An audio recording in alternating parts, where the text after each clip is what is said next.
The middle of Kickstarters suck. They are terrifying.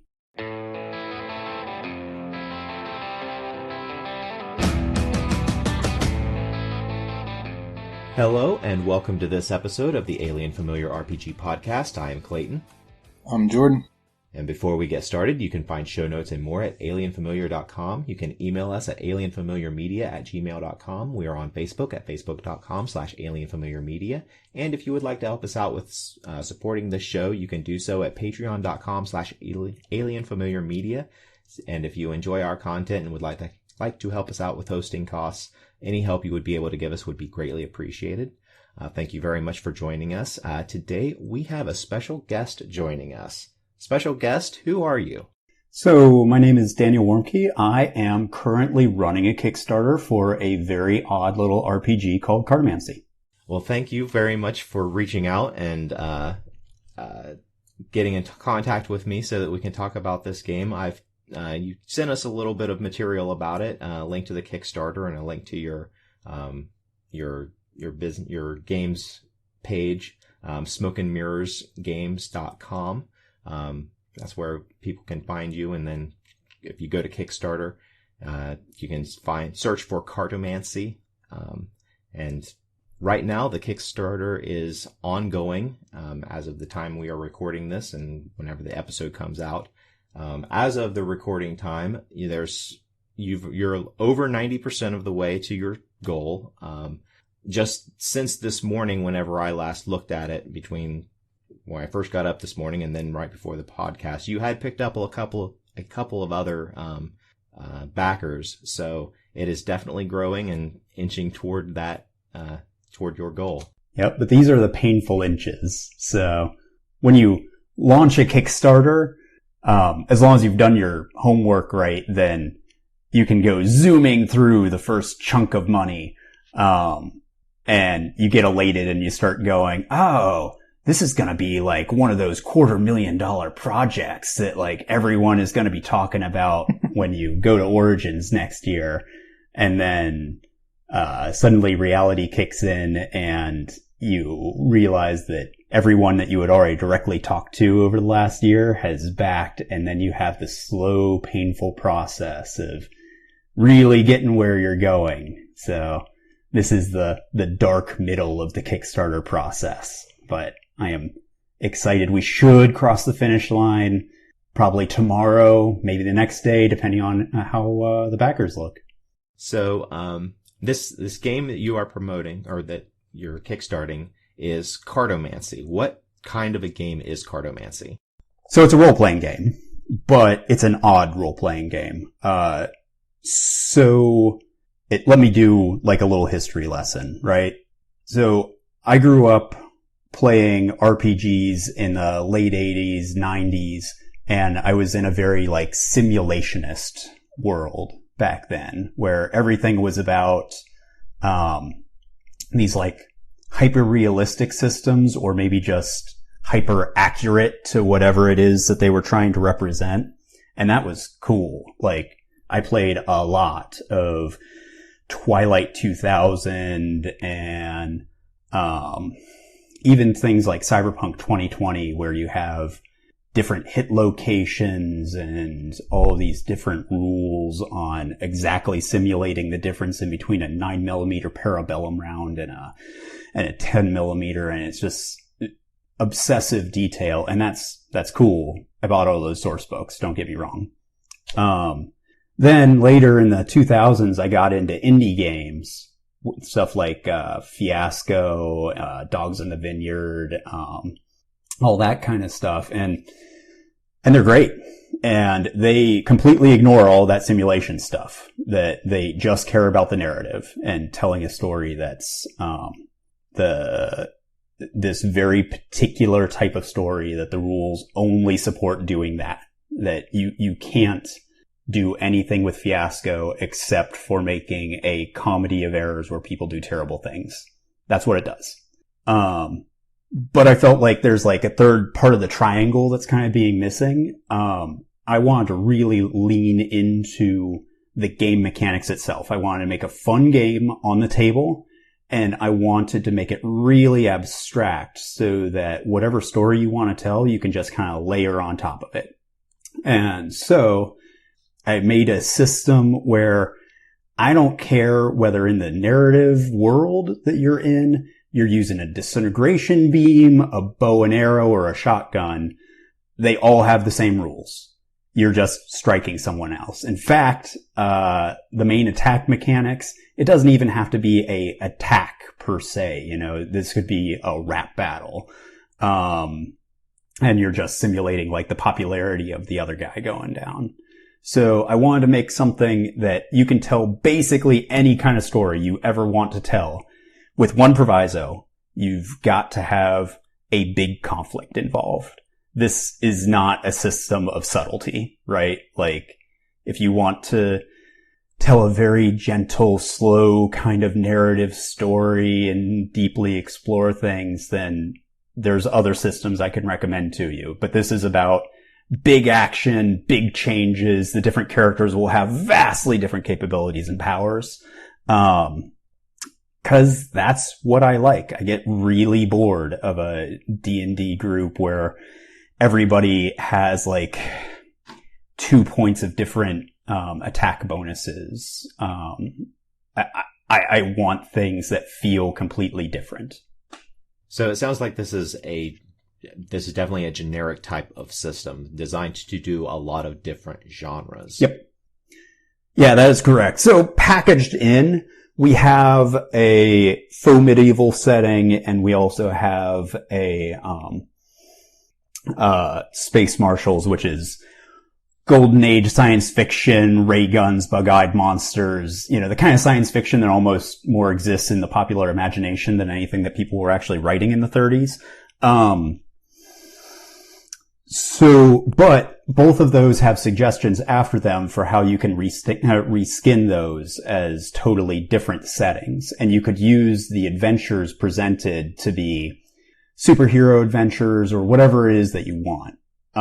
So it is generic, but if you've played like GURPS or BRP or, any of those other generic systems, usually you have to have a stack of rule books to get all the details right in a setting. I get around that by just saying I don't care about the details. Those don't matter. I want to get to the big action in the story. And so the idea of this is that it's a game that you can stick on your shelf. You can come home from the movie theater when we can go back to movie theaters and go, oh, I totally want to play a game in that world. And with very, very little modification, you can be playing it that night.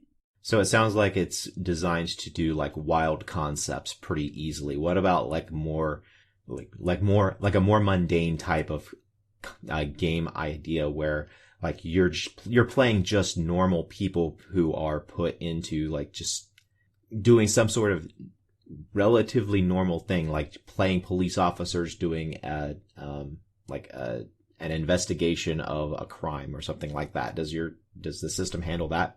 Yeah, you can definitely do that sort of stuff. And so most commercial role-playing games get themselves into a pickle when you do things like investigation a lot. So usually it is basically up to the GM to make an investigation happen. Because if you flip open the majority of rule books that are on your shelf, probably the like main system chapter is labeled combat, right? So role-playing games, for better or worse, are built around having really interesting and deep fighting mechanics.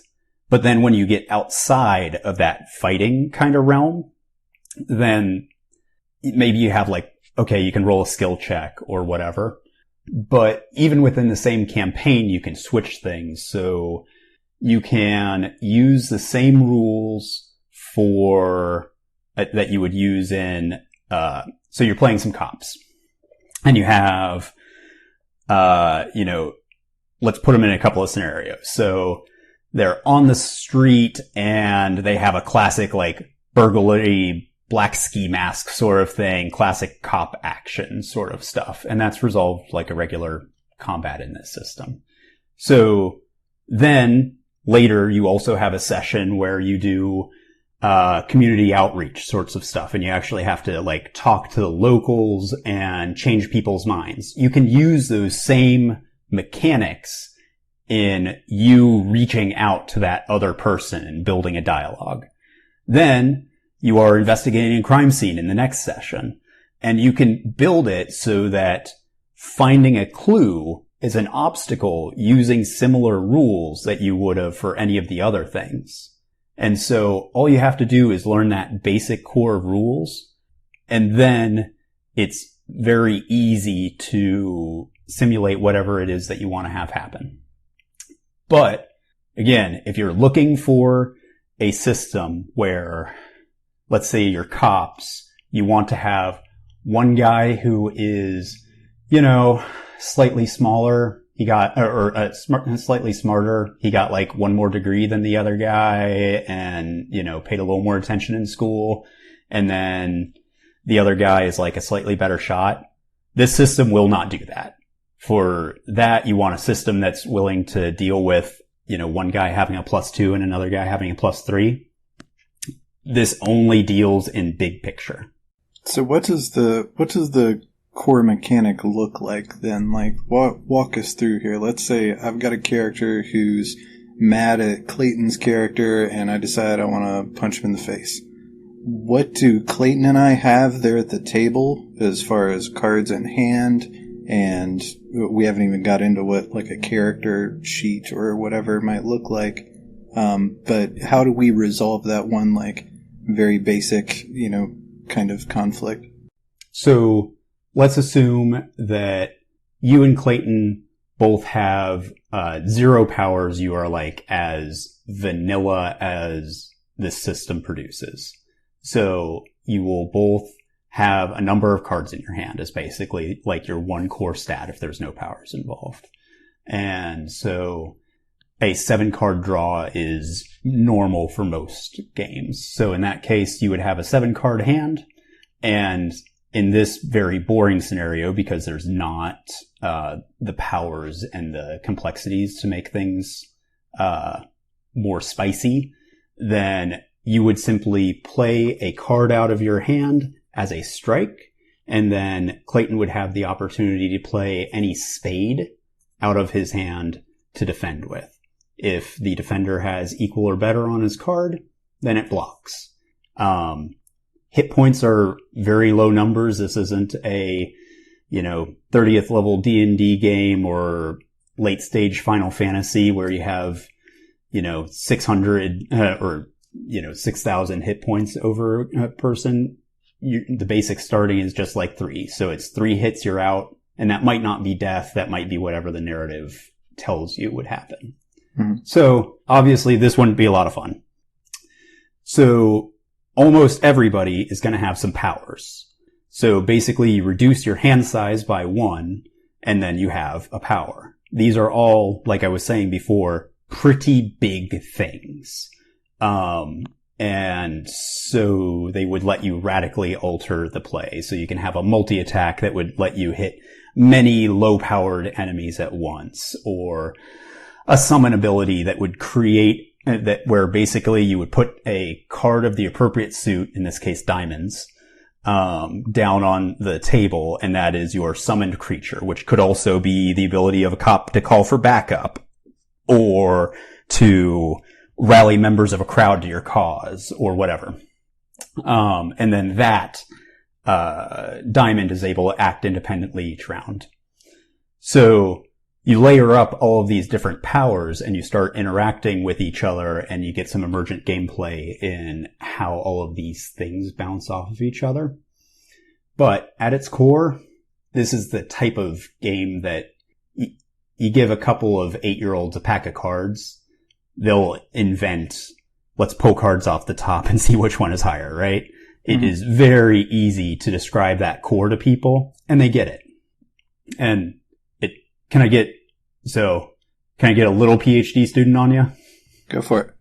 All right. So, I think of luck as being two different things, right? You have pre-decision luck and post-decision luck. So in Dungeons and Dragons, or 9/10 of the other RPGs that you've ever played, you decide what you want to do. I want to stab a dragon.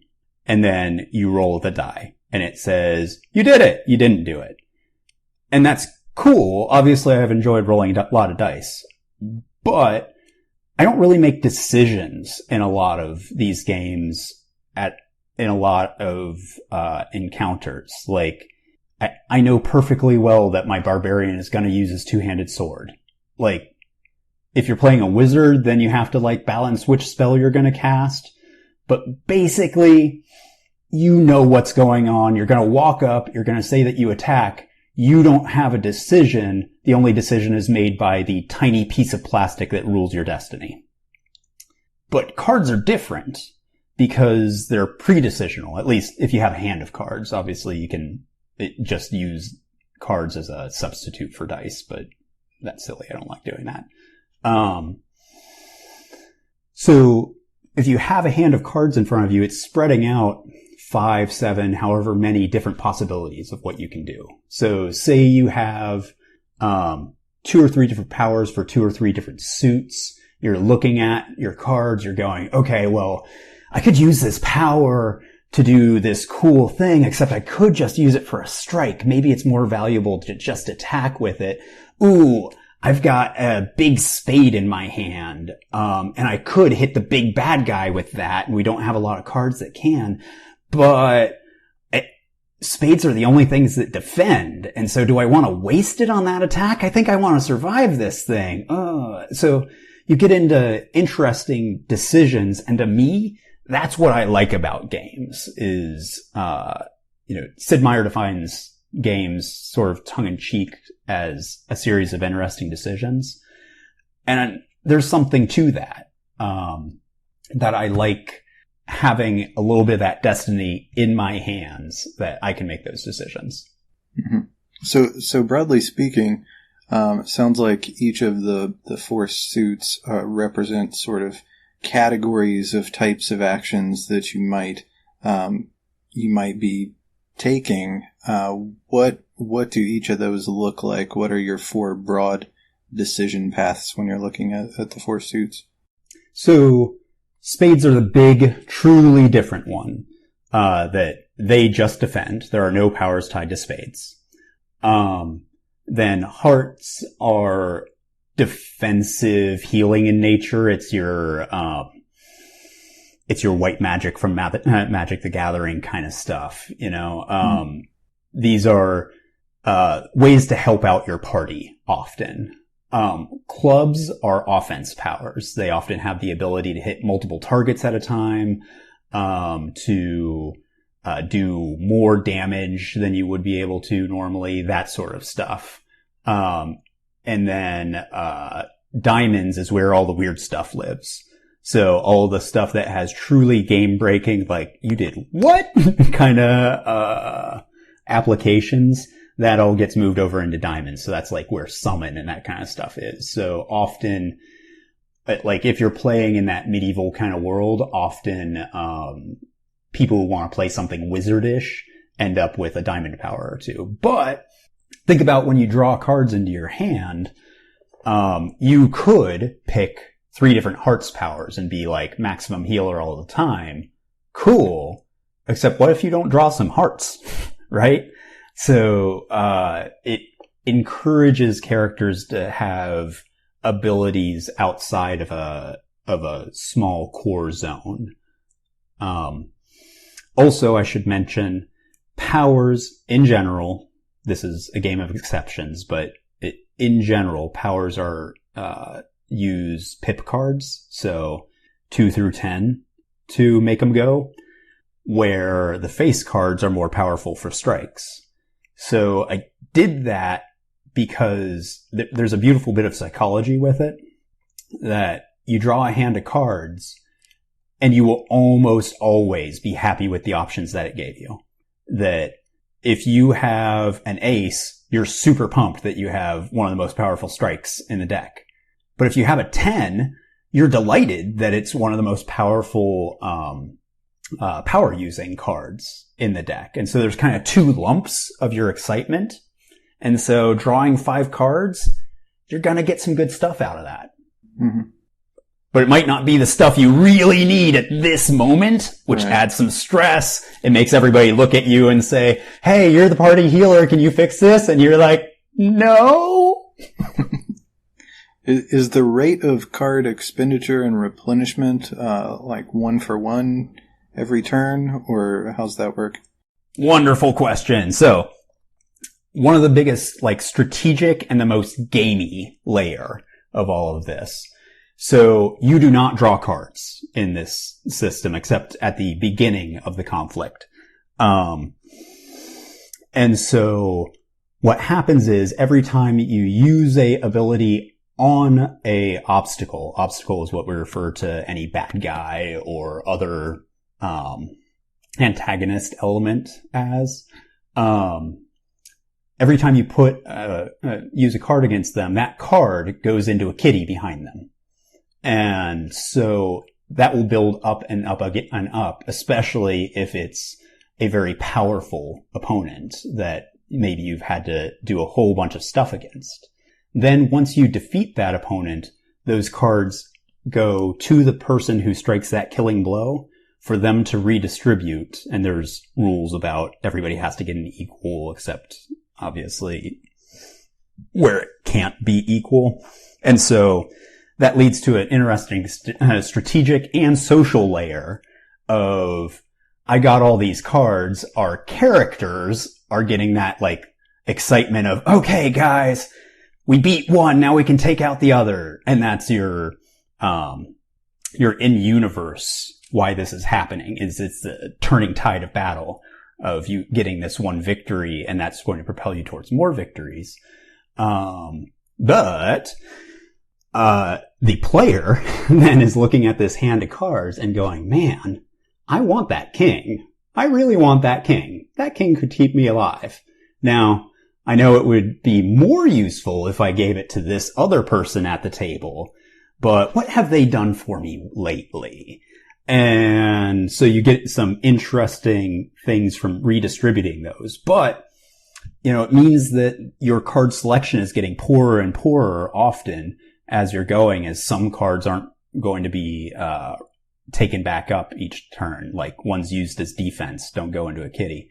And so by the end of a combat, if you've judged things right, then you should be getting to where each player has 2 cards in their hand and they're really stressed about what they've got left and all the good options are gone and I've got to go for broke with this last try. And that's really where you want to get to with this game.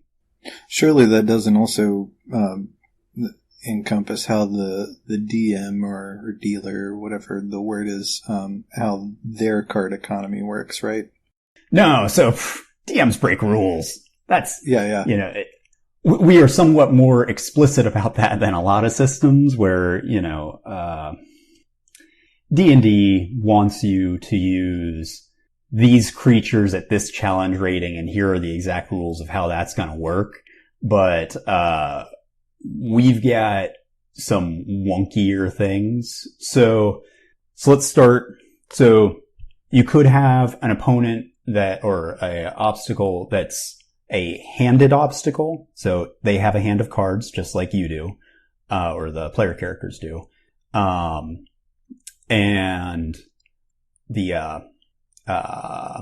and basically has powers just like a player character. And effectively it's just like the protagonists are. Cool. You can do that. And it could even have that same economy.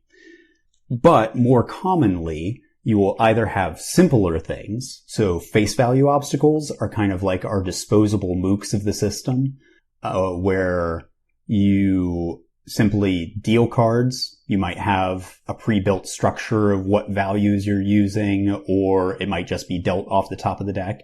And every round, they attack at the value of the card. If you're able to play a spade of equal or higher value, then you don't get damaged. Cool.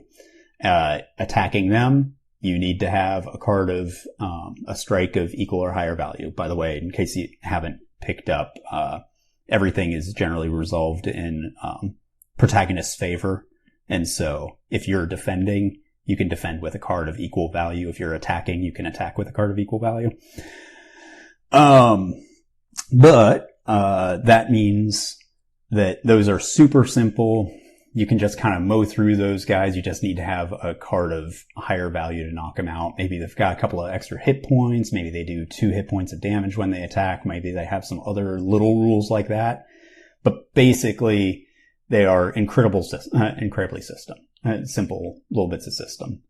On the other end, we have exotic obstacles that can be as complex as you want. I try with a lot of those to really dig in on the game nature and the physical nature of the game.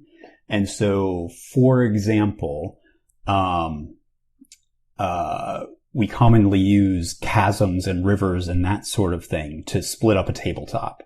And so you can just basically spread a line of cards like you were playing Go Fish as a kid. And then if somebody wants to cross it, then they've got to play a card. If it is of equal or higher value than what they pull out of the river, then they get across. Otherwise, they take a damage. So it is an easy way to make the table look interesting and make those like big, strategic, chunky decisions where if you're a player and looking at that, you're saying, okay, what's my opportunity cost of this? That, you know, do I want to play a good card to get across that river to help my buddy out? If I play my best card, I know I'm going to get over there, but then I'm not going to be able to really help my buddy once I do get there. So yeah, exotic obstacles can get as weird as you want to get. Okay, so what does character creation and character advancement look like then in the system? So pretty well the simplest character creation that you are going to see in your life. The dealer is going to tell you what the draw number for the game is. Like I said, 7 is like our traditional baseline starting point. Then you pick a number of powers. Each power you have is going to reduce the ceiling of how many cards you draw to at the beginning of an encounter by 1. And so usually with a 7-card draw, we recommend 2, maybe 3, but that ends up with you not having many cards in your hand. It can get a little depressing. But it means as long as they're each in a different suit, that you're happy with the vast majority of cards that you will ever draw. So trade-offs, again, you know, in character creation, just like in play, I want there to be interesting decisions. And then those powers, you're just picking off the power lists. And so you're balancing, okay, I want to specialize in this one thing, but if I have too many diamonds powers, then what happens? And all those other little bits of balancing act. And just party composition, just like making somebody be the cleric in D&D. There's often that look around the table and going, okay, does anyone have a power who can bring in new cards into play? Since that can be huge to get an injection of cards midway. And there's a couple of powers that will do that. But 3x5 card, 5 minutes, you've got a character. Okay. Oh, you also asked about advancement. Sorry. So advancement is not a major core of this system. There are advancement mechanics, but I guess a whole lot of fiction, the characters really don't advance. That, you know, if you watch an episode, if you watch the first episode of the original Star Trek and you watch the last episode, is Jim Kirk any better at commanding this starship or creepy wooing alien women? I don't really think so, you know? And so it's not a major specialization, especially since a lot of people enjoy using this for one-shots. However, the routes that you can do advancement on, basically you got 3 main directions. One, just like in D&D, you can provide items and other like one-off bonus kind of things. Things that say, okay, you always get a +1 to doing X. So all of your diamonds are considered at a +2 because of your new wizard staff, something like that. And so that is highly GM controlled, a way to move forward with that. 2, you can do big chunky progression of upping the draw number on occasion. So say you wanted to do a 3-month, about 12 session campaign where you were going to move from being farm boys through like mid-career warriors of the realm to like god tier, let's go and stab dragons unless they surrender first when they see our glory. You can do that by just saying, okay, once we hit the end of that first 1 month arc, draw number is going to go up by 1. You are going to feel a huge amount of difference in a way that D&D, sometimes you hit those magic levels where you get a feat, you get a new level of spells, you get an animal companion all at the same time or something like that. But mostly it's very incremental. Again, I like big chunky stuff where you really felt it happen. And so that sort of draw number increase, you will absolutely tell in your next combat that things are going different. Then third, you can basically have your own custom deck. So, have you guys played Gloomhaven? Mm-mm. No. Yeah, you're missing out. I get that it's like $5,000 and you have to like mortgage your house to buy a 23-pound box of board game, but it is, totally worth it. But, a mechanic that's used there and also is used in this, you can have a deck of cards that is specific for your player character. Then as you advance, you are given points to remove cards from that deck and to add cards to that deck.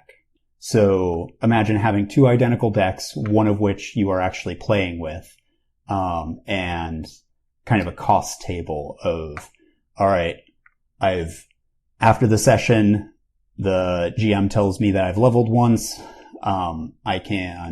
So I look at my little table. I'm able to get rid of, let's say, I don't have any powers that use clubs. So I am always going to be unhappy if I draw the 2 of clubs. I'm just going to pull that 2 of clubs out of there, toss it. And then the probability for what you're drawing in the future is going to subtly change. Mm-hmm.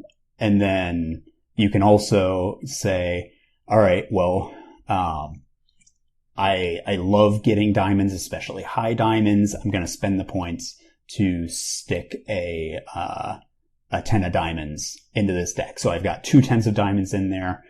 Again, it's a slight probability nudge. It's not that big chunky kind of stuff of changing the draw number, but it matters. And you'll start to feel that over time. So does each player have their own deck of cards in this game, and the game master probably maybe having a deck as well? Yeah, so in normal play where you're not using that advancement system, usually I recommend just shuffling 2 decks of regular playing cards together for the PCs to draw from. Just 2 decks to make it so you don't have to stop and shuffle the discards very often. And then the GM using separate cards, especially if they're using like face value obstacles and other things that are like face up on the table, because the probability gets wildly skewed so fast if you do any weird stuff. But if you're doing that separated system, then you have to be, if you're doing that separated advancement system, then you have to be very careful of sticking your cards back in a little baggie at the end so that nothing wanders in and wanders out, and the GMs have to trust you that you're not, sneaking that extra ace of spades in there. How would, let's say I'm running this and I want to give my players, or one of my players anyway, the +3 flaming MacGuffin sword. is that basically going to be like a power that could be passed between players? Would that also take a card out of their hand? How does stuff like that work? I don't know. You tell me.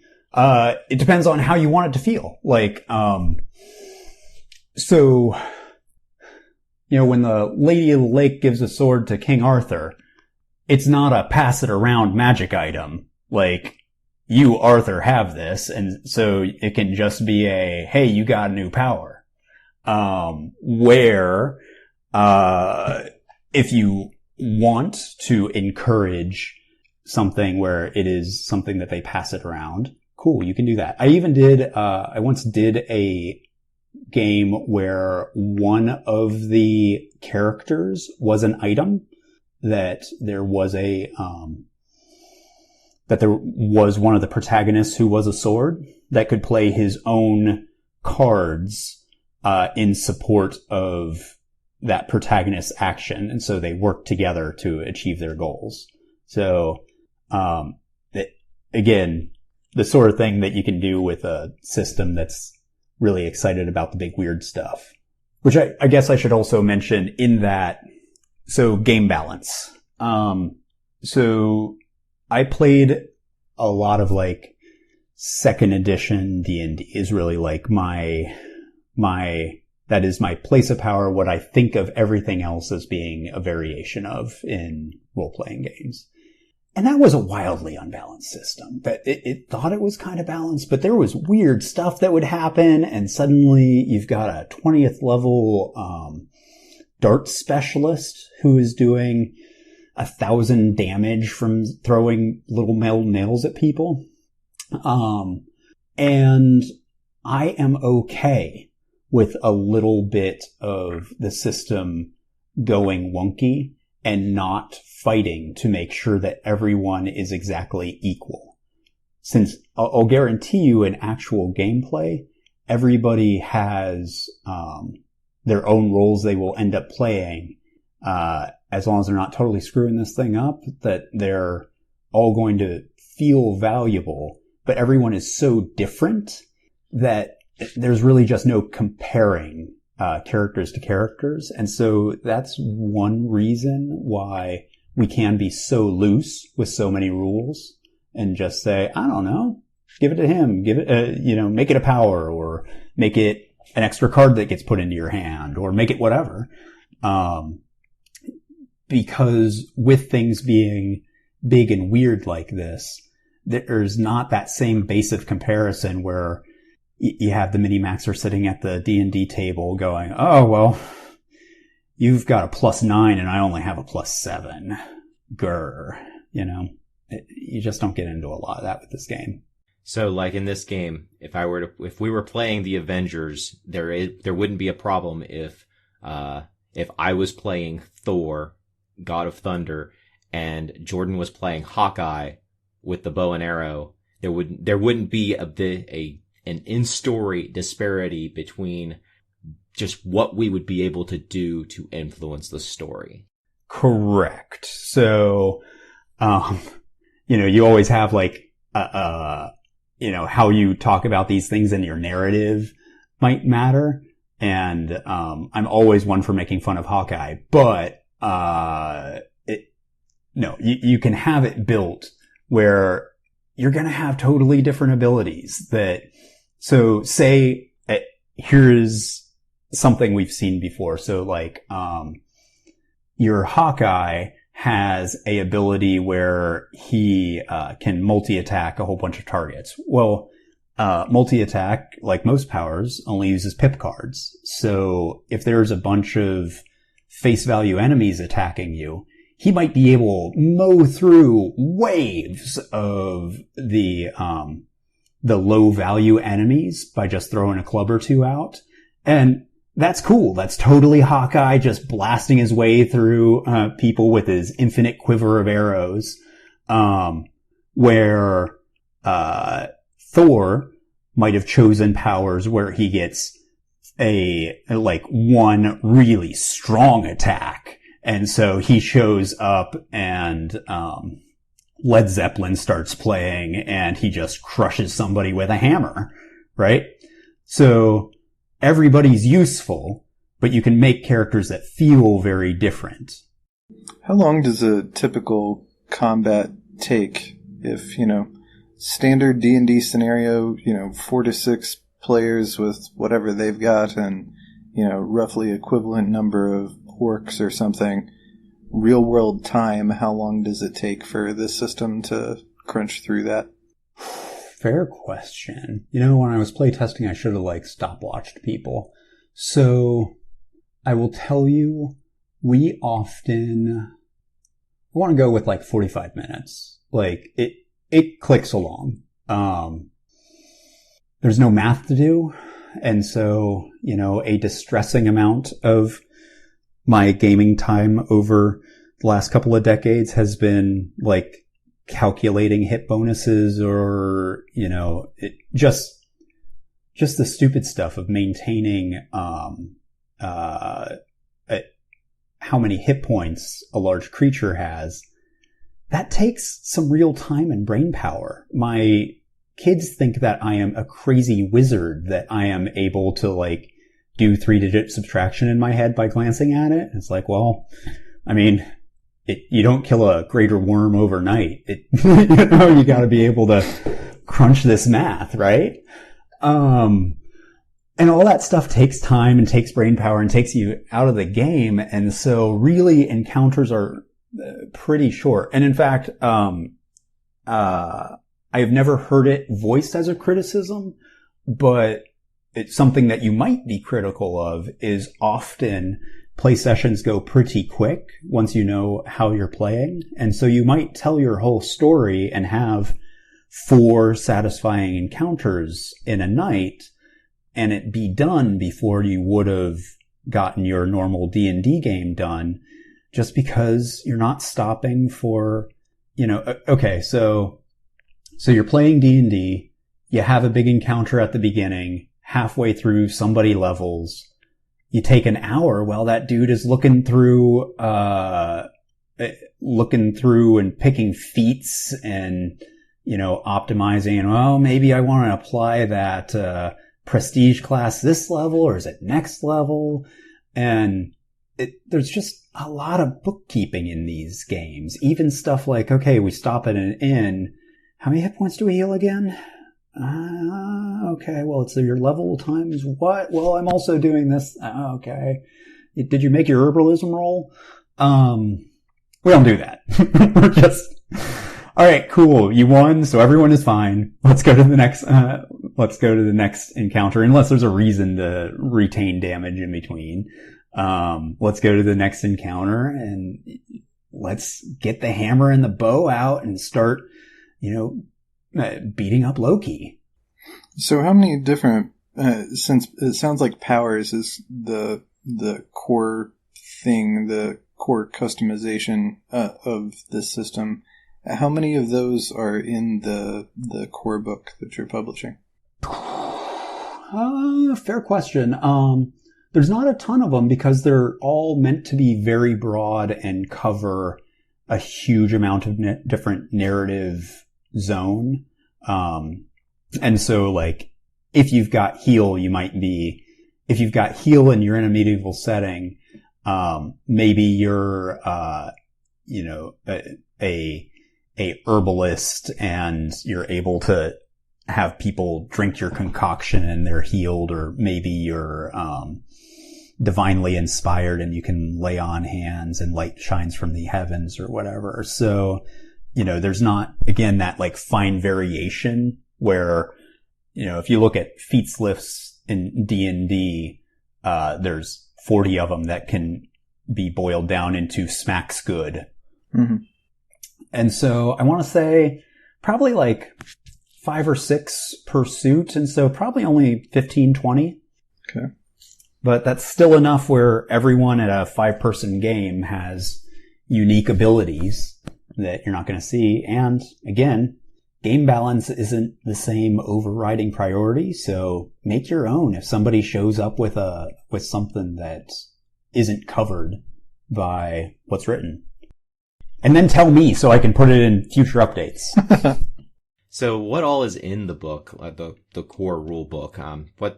How big is it? What are the different materials different resources that are inside of the book? Yeah, so you're looking at probably going to end up at about 150 page digest size book. You're going to have the core rules in the front of the book, and that is split up in classic RPG fashion into a player's guide and a dealer's guide. And so you're going to be able, as a player, to sit down, read for 10 minutes, and basically know which direction to point your hand of cards to get playing. And then the dealer guide will have a significant amount more information for developing the real depth of the game.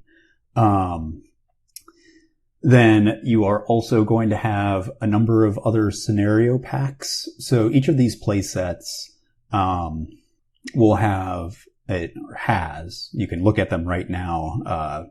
All backers have a beta test link. So Four Kings is our like faux medieval setting. It is your like basic bread and butter game. It also serves as a tutorial. The first encounter is all very simple, face value obstacles. So it's very easy to go through. Also, I'm currently doing a series of how to play Cartomancy videos that are getting posted in the updates. The next one will be up tomorrow, which is in the distant past of any listeners. And it shows you how to play through this first encounter in Four Kings. And so through that, it's going to show you a variety of, social situations, fighting some goblins, fighting some bandits, maybe even a dragon in there. And then Space Marshals is a, old school sci-fi setting. Now, a lot of settings we try and introduce like one big idea for, and that's one of the things that we're currently doing, as people ask us, how do you think it would apply to this setting on the Kickstarter page? I'm replying with rules that I've used in my games or have come up with, now as like one big rule to alter it to handle, Pokemon like, creature capturing or, a highly investigatory game or anything like that. So the Space Marshals, setting, one of the big things that it introduces is sort of a vehicle combat system, where everybody is kind of lumped together on board a spaceship and engaged in a battle, and ways that different people can action the world in different ways from that. And so just to give a different bit of tactical variety in there. And so it is also a scenario that you could play through in an evening, in addition to just being a setting that it gives you adventure hooks that you could keep playing after that for some time. And there is also a 8-bit RPG gaming setting, so something very like Final Fantasies or Chrono Triggers or any of those, that is available on the website. It's probably not going to make the cut for the final book, unless people give me a whole ton of money. And then one of the big dogs in there is Toytastrophe. So one thing that we realized as we were playtesting, that some people got really into the combat, and and I'm sure everyone who has done RPGs for long enough sees this in good systems on occasion, where a couple of people after a game were just like, okay, well, let's not deal with any of that narrative stuff. Let's just like have a couple of battles. All right, man. And so that evolved until we have a freestanding war game that uses the same mechanics, but all of the rules are rewritten in there to make it very easy for a player to pick up and run with, and it's built using toys. So it has a tactical system where you move your toys around on a table. They battle it out with each other. They have powers just like in the main book, and it's a lot of fun. I've played it with both my like hardcore historical wargaming, can tell you where the 10th Dragoons were on the 3rd of April kind of guys. And I also have played it with my 6 and 10-year-old kids. So, it's a lot of fun. And let's be honest, people who buy role-playing games, they might not have something that they are willing to call a toy, but you've got something on your shelf, whether it is a figure or a model or a keepsake or whatever, that you're kind of aching to have a reason to push it around on a tabletop and make pew pew noises. So yeah, we've had a lot of fun with that one. So you mentioned that one of your 6-year-old kids is playing a version of the tabletop war game. Like what age demographic would you say is probably the youngest that the role-playing game could be handled by? All kids have different maturity levels. I have done it previously with 2 different 10-year-olds, and that worked fine. You can definitely, if you are a parent and you are looking for my first role-playing game, this can do that. Recognize that it is a very different feel of RPG. And so if it's very important to you that their understanding of how an RPG plays is the same as yours, then you might want to find something else as your, my first D&D experience, but, it is totally playable by the grade school crowd.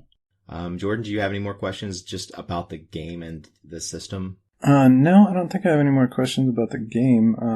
I was going to ask about, some of these other games that you've worked on, Daniel. Okay.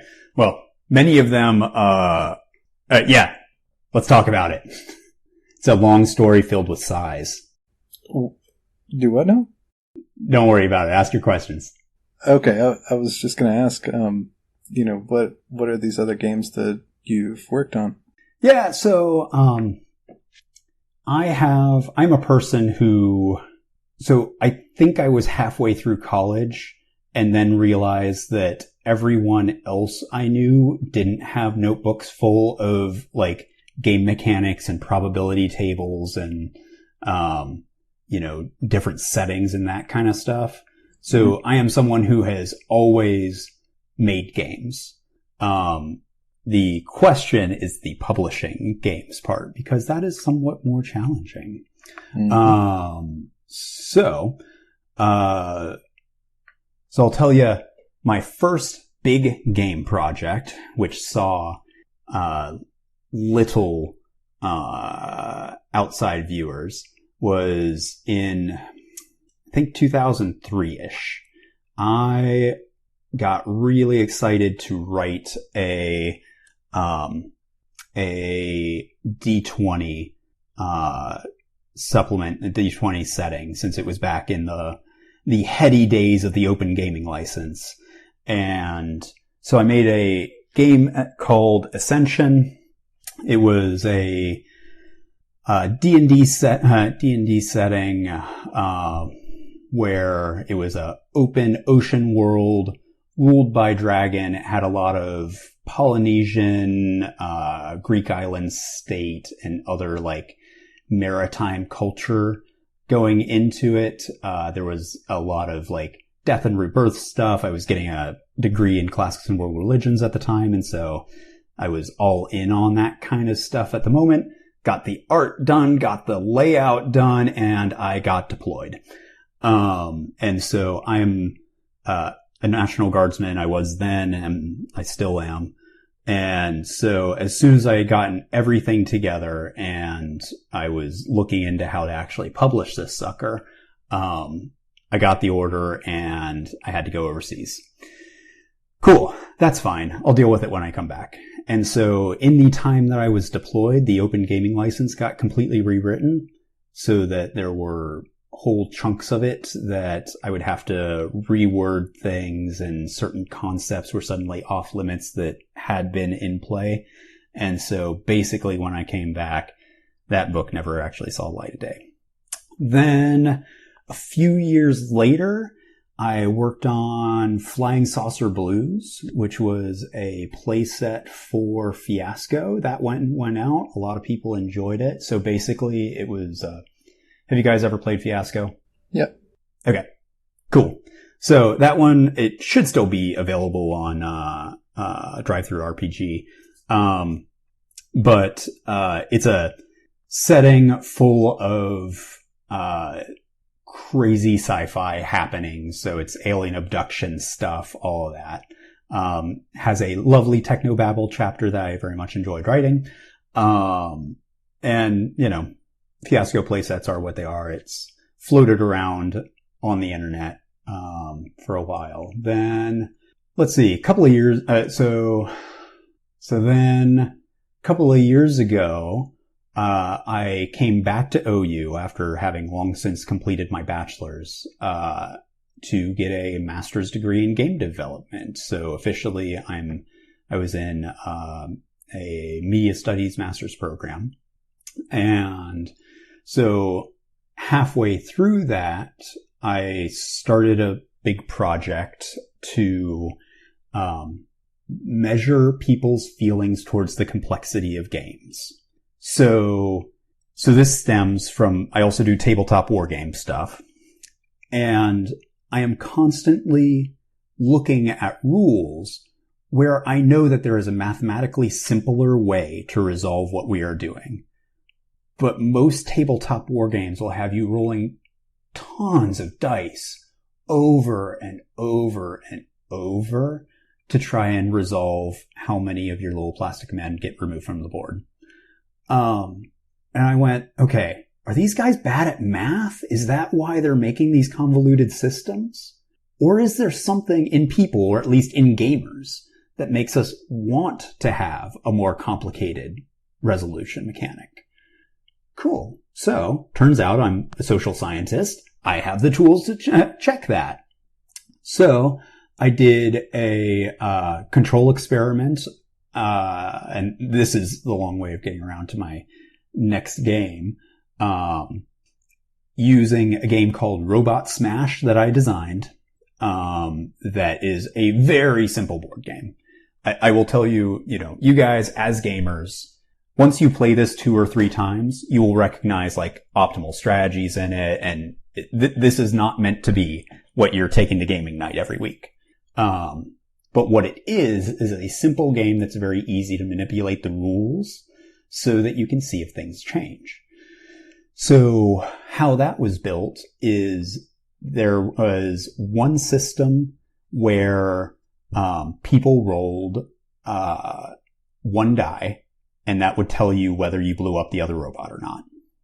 And then there was a variation where everything else, the movement, all the stuff stayed the same, except you did that same roll, or a similar 10-sided die roll 3 times. So it's the classic, what is it? It's rolled a hit, rolled a dodge, rolled a spot, that kind of stuff, or rolled a damage.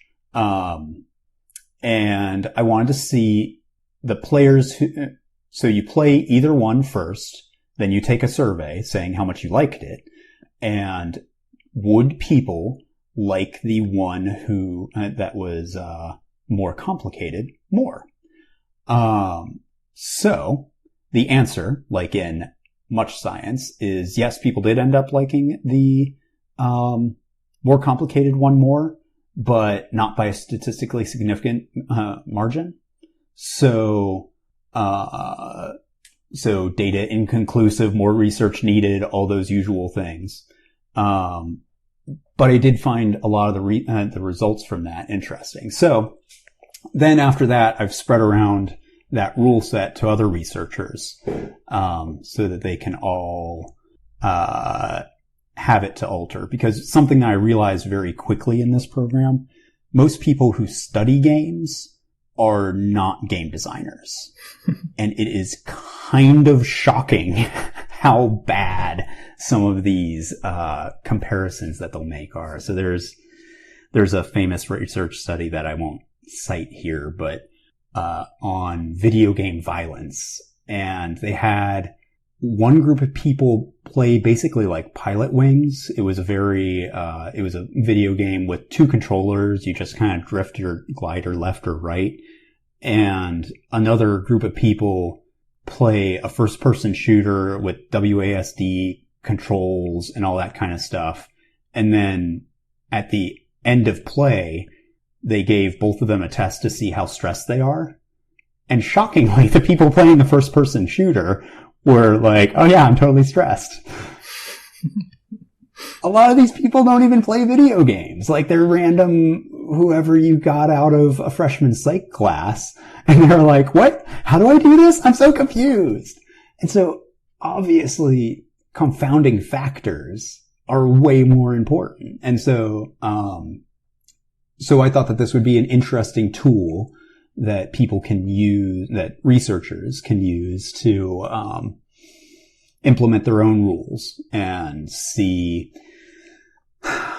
So if you want to study violence in games, make the pieces that you play this game with little soldiers for one set of people and little bunny rabbits that give each other hugs for the other one, so that you can actually just change one thing.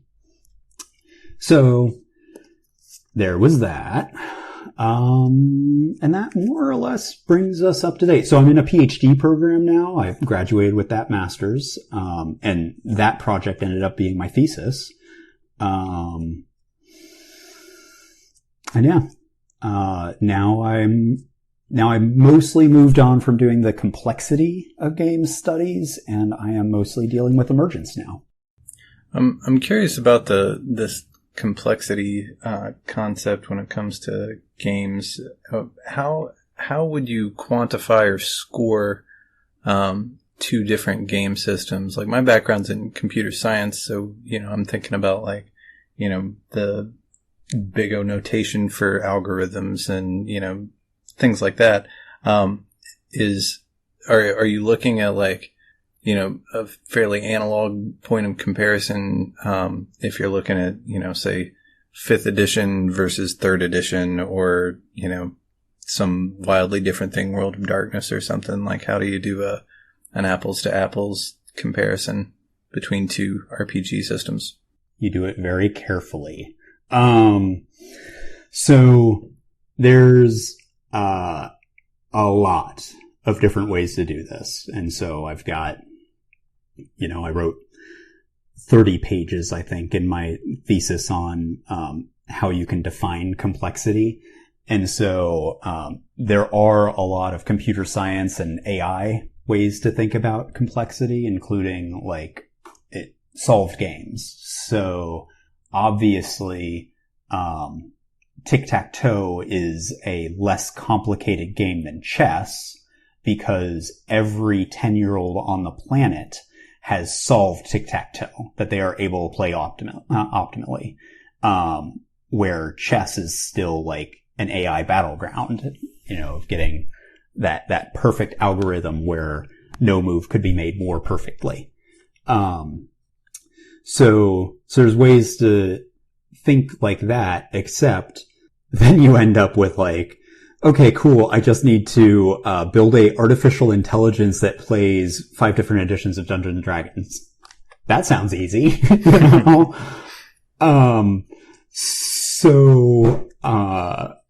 So that obviously wasn't going to be the way I went forward. And so there were several other ways to explore how large the actual computational possibility space is.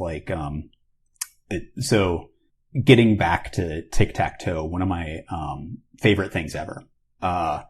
So there was research done by a computer scientist in the 1960s. And so think about the kind of computer scientists that we're talking about, that this is a dude neck deep in punch cards. He built a thing called Menace, the machine editable noughts and crosses engine. And so it's a series of matchboxes that you put little beads in, and the beads tell you what move Menace wants to make on a tic-tac-toe board. And so this big conglomeration of cardboard boxes and beads can play tic-tac-toe. and it learns while you're playing tic-tac-toe. You reward it by giving it more beads when it wins, and you take away beads when it loses. And so it's a brilliant little doohickey. If you tried to do that same thing for chess, then you would end up with a pile of matchboxes that extends to the orbit of Uranus. So, like, again, cool, but that's not a valid way for me to compare a lot of hobby games. So what I ended up doing in one sort of supporting piece of that research was I borrowed from education theory, procedural complexity. And so that is just seeing how many steps you got to do the thing, which sounds incredibly simple, but is something that I haven't seen anyone else go through and actually count. And so if you think about like Dungeons and Dragons and a lot of RPGs that you have, a roll to hit and a roll to damage, right? Mm-hmm. Maybe there's a choice that happens beforehand of like, what weapon do I use or whatever. And so you add those up and that tells you that you've got, 3 steps, something like that. Where you might have like some very simple, collectible card games, your creatures automatically attack. So you don't even have the choice of, do I attack or do I not attack? And then they might automatically do damage. There's no, do you hit, do you not hit? It just happens. And so that means that they might only have 1 step. Boop, they do it.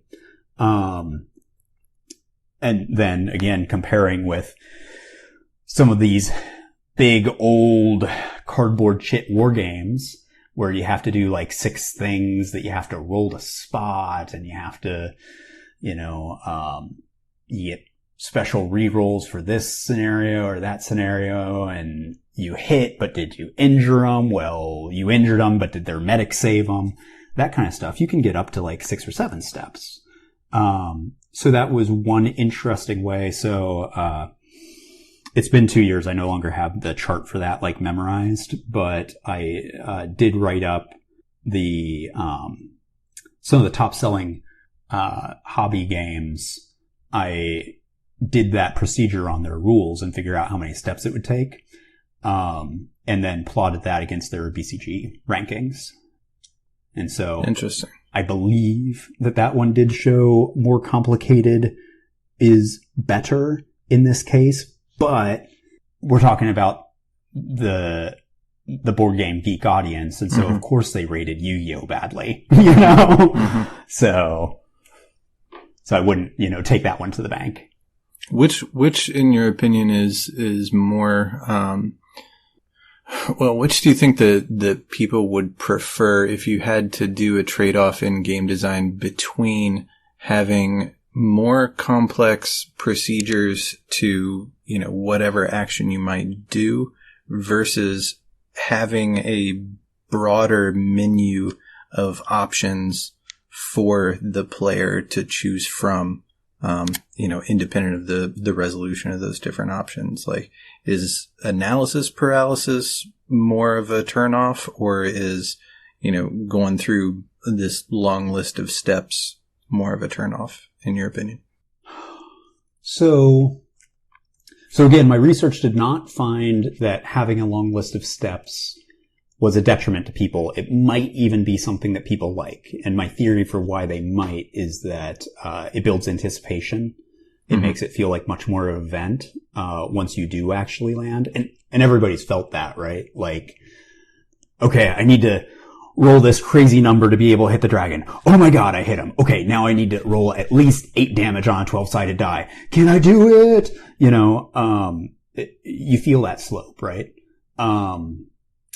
But analysis paralysis, where you're making those big choices instead of just having to do multiple steps, I think that ends up being, in general, more of a art than a science question, because having multiple interesting choices, I think, will sell people every time.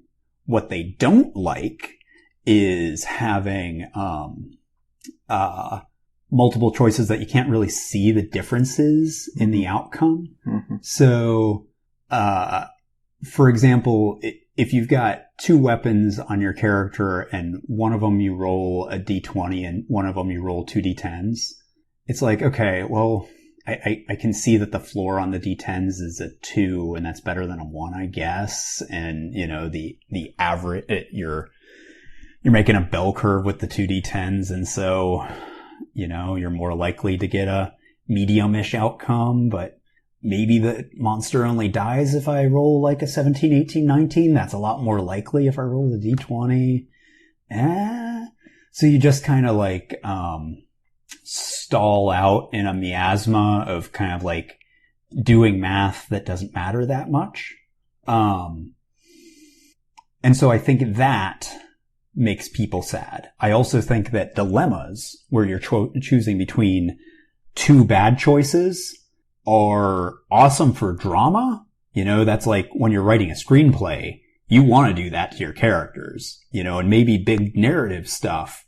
You want to see, the PCs have to decide, all right, are we going to sacrifice the princess to the dragon, or are we going to, go on this suicidal mission against the dragon, kind of choices. That's pretty cool where you've got two bad outcomes. But you don't want to deal with that every time you roll the dice. So I think that if there's multiple good options that, players can get excited by the different ones, then analysis paralysis doesn't really hurt you that much. Sorry, that was long-winded, but you know, that's where I'm at. Well, we're getting a little bit long for a typical episode that we've been doing. Typically after we've gotten done with the episode, we'll do a geek thing, just something in media or something that that has caught our interest and we want to share with other people. It's up to you if you want to have a geek thing. This entire episode has been about your game, so that's definitely going to be in the show notes, and links to your Kickstarter and links to your main page. And I also found a link to your Fiasco playset. That'll be all included. So I'll go ahead and get started with my geek thing. I found a couple of things on YouTube in the past, since our last episode. One of them is the YouTube channel Real Engineering. The episode that I watched was explaining what technological developments we would need to have in order for a space elevator to actually work. An elevator designed to lift objects from the surface of the Earth up into Earth orbit, as a workaround because of how difficult it is to launch ships into space. And it goes into the math of why a space elevator is not feasible right now, and the technological problems and hurdles that would need to be overcome in order to actually make something like that.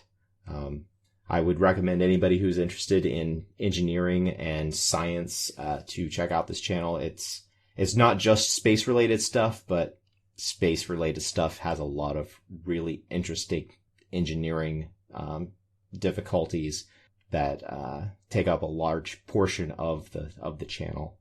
The other thing I wanted to mention was something that I missed out on last year whenever they did the first time, but a bunch of YouTubers did a series that came out about a week ago at the time of this episode coming out, called One Excellent Scene. And this is a bunch of basically movie critic or people who analyze movies on YouTube, going through the X-Men movies and spinoffs and dissecting one particular scene from one of the movies and explaining why it is awesome. Apparently last year they did it for all of the Marvel movies for the MCU, in anticipation of the release of Endgame. I missed that, and I'm currently in the process of watching a lot of those videos. But right now, the number of videos that are submitted into that is over 100, so it's going to take me a while to go through all of that. So I did watch the Patrick H. Willems one of that series. He actually broke down a scene in a comic book because, he resists authority. But it was pretty good.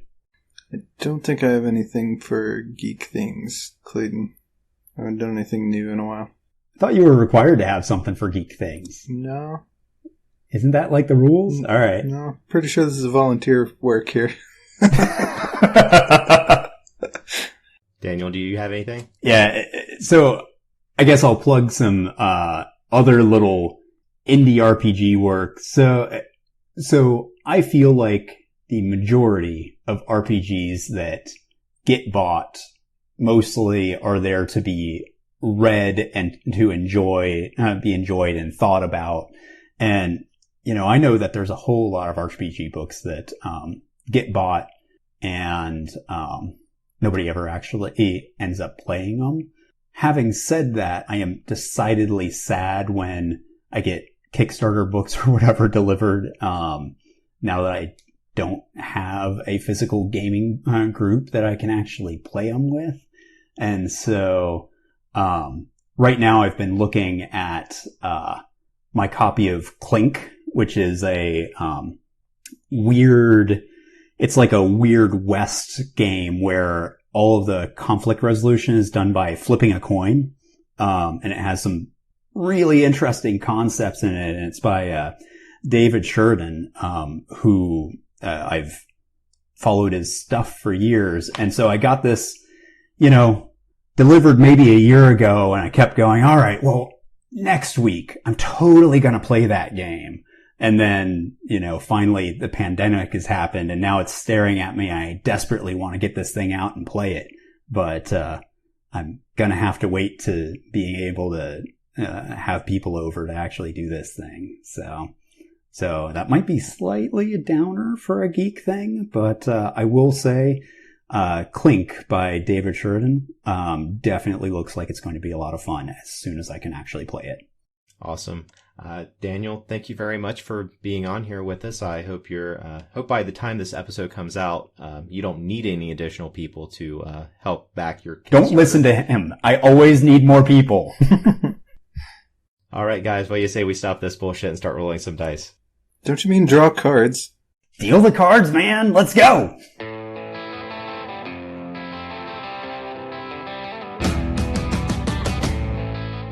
This has been a production of Alien Familiar Media. You can find past episodes and more at alienfamiliar.com. You can email us at alienfamiliarmedia@gmail.com. This production is protected under a Creative Commons non-commercial attribution, no derivatives license.